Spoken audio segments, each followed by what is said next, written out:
Well, it was my first time back to Jennerstown for a race since it reopened, and it was wonderful seeing trailers in the infield and fans in the stands. Well, both seem to be increasing, although we know it is going to take some time. Now let's start things off with some highlights from the 75-lap late model feature.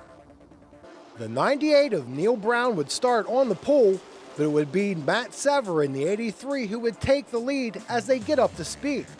Gary Wiltrout in the 95 runs third, while Jeremiah Kuntz in the orange number 7 moves into fourth. Mark Poole edges past the 92 of Jamie Beck to take the 5th spot as they come down to complete the first lap. Poole would get by Kuntz a lap later, and the top 4 would run in a single file group. Barry Audie had just began to catch the front pack when he began to slow on the front stretch. He would retire from the event. The front 4 would continue to run in a group, but on lap 29, Wiltrout works to the inside of Brown to take over second. Then on lap 37, Wiltrout runs to the outside of Sever down the backstretch. As they head through turns 3 and 4, Gary Wiltrout makes the second groove work for him as he takes the point position. The top 2 cars would pull away from Brown and Poole. On lap 53, Poole moves inside of Brown to take third as they go through 3 and 4. In the latter stages of the race, Gary Wiltrout would extend his lead over Matt Sever to take the checkers. Well, congratulations on your win, Gary. Now, you, Brown, Sever, and Poole, you were all together in the front. Now, you guys were pacing yourselves, but what happened that you were able to pull out of ahead? Did your car just catch up, or what?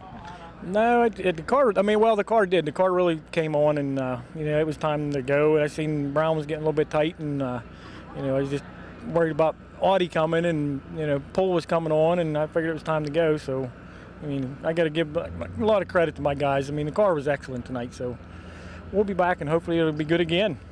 Well, now you've been here before. You were the champion in 2004, which was the first year it was paved. Yes, you got to give the hats off to Dave Wheeler for what he's done to this place. When he paved this track, it was just unbelievable how smooth it is. So much fun to race up here. Even the guys up here now, it's took over here the job that they're doing. Just hope they get some more cars and get some more fans, and this place is unbelievable. Well, how's the surface now compared to back then in 2004? It's still the same. It actually had a little more grip in 2004, but this place is just unbelievable how much fun it is to run up here. Now, you've also won over in Motordrome. The surface over there is more worn. Do you feel that you need different tires, like maybe softer tires or something? Well, you got a different setup down at Motordrome, a whole different setup down there. You can run a lot of rebound up here, which gives you grip up here. Motordrome's just so rough you can't run the rebound down there. You can here, but we got a handle on that down there too. So we won a few races down there. Hopefully win a few more. All right, so your future plans are to race both at Motordrome and here on a regular basis? Yes, actually, if I had my choice, I would run up here, but our sponsors are pretty much all from down over the mountain. We're going to come up here as much as we can. It's just me and Bobby's teammates, and it's so hard to run 2 cars, and money's a little bit tight, and we're going to be up here as much as we can. I can tell you that because it's fun. Okay, great. Well, we look forward to seeing you in the future. Thank you. The top 4 remained unchanged for the last 22 laps, with Jamie Beck finishing in the 5th position.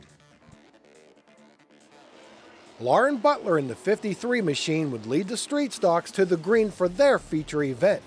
She would pace the field in the early stages, with Andrew Kostelnik and Mel Wilt in the 33 side by side for second. Dink Colarusso in the yellow and orange 0 would close on Kostelnik's back bumper going through 3 and 4. Colarusso would end up with his own battle with Wilt as they complete the first lap. Then, as they head into turn 1, Colarusso splits Kostelnik and Wilt to move into the runner-up position as he exits turn 2 and starts down the backstretch. Anthony Aiello in the 54 would take 4th away from Wilt just 1 lap later, while up front, Colarusso catches Butler and takes over the lead by the time they exit turn 2. Teddy Gabala in the white number 3 would join the mix in a battle for the 3rd position with Kostelnik and Aiello. Gabala would later take 3rd away from Aiello once they dispensed of Kostelnik. Then it was Butler's turn to fall prey to the number 3 machine as Gabala overtakes her for 2nd place. Anthony Aiello, and eventually his father Scott in the 00, would shuffle Butler back a couple more spots on the track. Up front, Dink Colarusso would go on to a convincing victory in the street stocks. Gabala held on to third, ahead of the Aielos and Butler. We pick things up on the last lap of the hobby stock feature. Up until that point, Paul Koffler Jr. in the yellow 48 had led every lap of the race, but his buddy Steve Settle had other ideas as to who would lead the final lap as he overtakes his friend. In a drag race to the finish line, it would be Settle taking the checkers after starting in the 7th position. He would be joined in victory lane by his buddy Paul Koffler Jr. Cindy Rhodes, Eugene Zerfoss, and Christopher Knight round out the top 5. Aaron Minjock won the Charger feature on Saturday, and Chris Brink was victorious in the modifieds.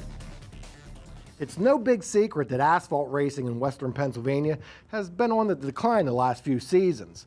Hopefully, in time, the new promoters at Motordrome and Jennerstown will gain the confidence of the competitors and fans. Well, people don't want to spend their time and money building a very expensive car that they might only use for 1 year, so they do need the assurance that they're going to be able to do it again next year. Well, we wish them all the best. We don't want to see Jennerstown closing again. Certainly not. Okay, we will have more of Pit Pass when we return. When a catastrophic injury or illness impacts your life, we're here to help you get it back. With our personalized treatment plans, dedicated team of specialists, the most inventive technologies, and a coordinated approach to recovery. This is more than just rehabilitation. This is a higher level of care.